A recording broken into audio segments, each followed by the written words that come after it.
بسم الله الرحمن الرحيم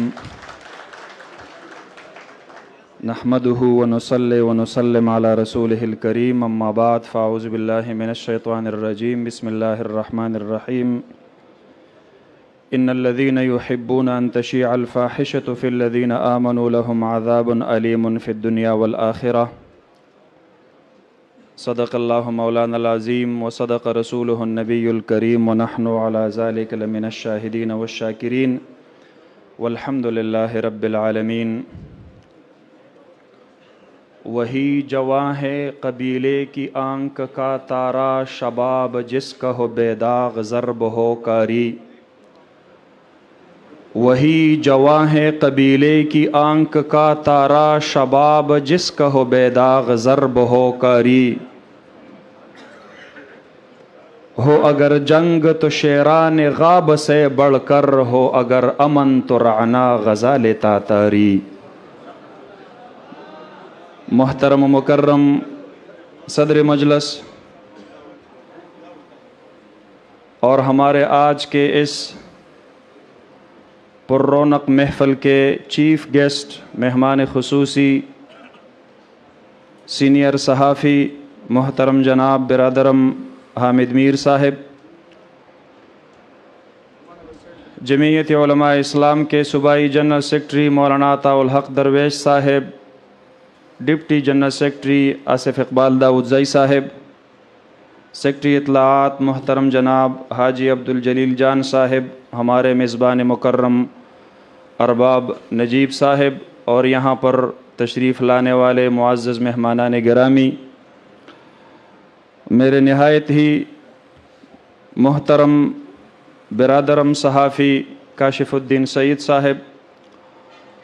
دیگر مہمانان گرامی، سب سے پہلے تو میں جمعیت سوشل میڈیا ٹیم صوبہ خیبر پختونخوا کو آج کے اس کامیاب پروگرام کے انعقاد پر پیشگی مبارکباد پیش کرتا ہوں اور انہیں خراج تحسین پیش کرتا ہوں کہ ایک ایسا منظم پروگرام تشکیل دیا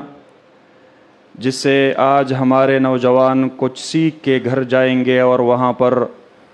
اپنی جماعت، اپنے کاز اور اپنے مشن کو آگے بڑھانے کے لیے سوشل میڈیا کو ایک ہتھیار کے طور پر استعمال کریں گے۔ کلمات تشکر کے بعد میں صرف ایک بات آپ کو گوش گزار کرانا چاہتا ہوں۔ ایک دور تھا جب تلوار سے جنگیں لڑی جاتی تھی اور وہ کسی بھی جنگ کا مؤثر ہتھیار ہوا کرتا تھا۔ وہ فرسٹ جنریشن وارفیئر کے طور پر یوز ہوتا تھا، پھر اس کے بعد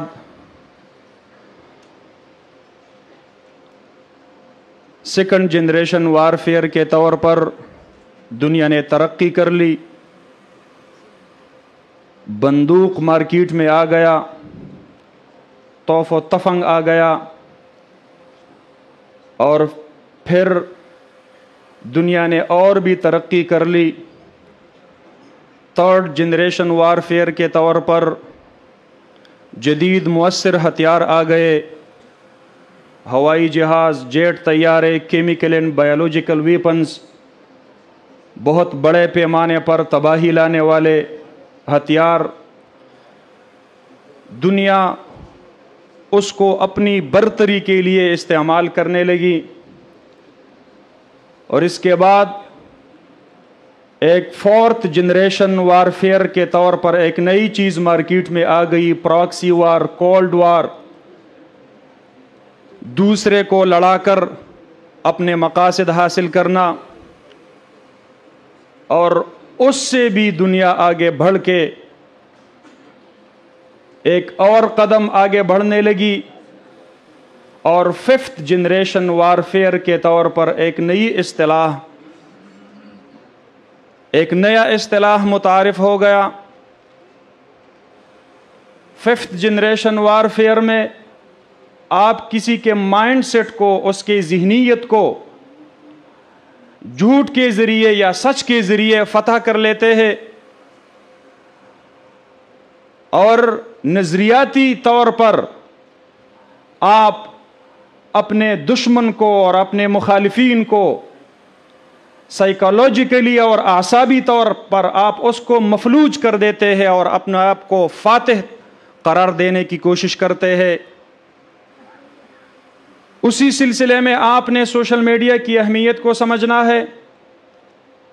ہم سوشل میڈیا کو اسی لیے استعمال کرتے ہیں اور کریں گے کہ ہم ایک نظریاتی جنگ لڑ رہے ہیں۔ مذہبی سیاست اور اس کے فوائد اور اس کے ثمرات جس سے اکثر لوگ بے خبر ہے، اس کے لیے ہم سوشل میڈیا کو ایک مؤثر ہتھیار کے طور پر استعمال کرنا چاہتے ہیں۔ میری تجویز ہوگی اپنی کم علمی اور کم فہمی کے باوجود 3 چیزوں کو مد نظر رکھنا چاہیے۔ ایک، جو کرنٹ ایشوز ہوا کرتے ہیں، کرنٹ افیئرز ہوا کرتے ہیں، جو حالات حاضرہ ہوتے ہیں، اس پر نظر رکھنا اور اپنی جماعت کی پالیسی کو سمجھنا اور سمجھنے کے بعد اس کو لوگوں تک پہنچانا۔ اس کے لیے گروپنگ، اجتماعیت، آپ کا سوشل میڈیا نیٹ ورک بڑا مضبوط ہو، یکدم آپ میدان میں کود پڑتے ہیں اور ایک چیز کو اٹھانے کی کوشش کرتے ہیں، تب وہ وائرل بن جاتا ہے۔ اور تیسری چیز اس کے لیے ٹائمنگ ہے۔ اسی ٹائم پہ آپ نے کسی چیز کو اور کسی پوائنٹ کو اٹھانا ہے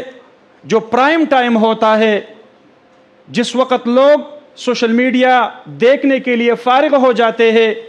ان 3 چیزوں کو اور ان 3 ٹولز کو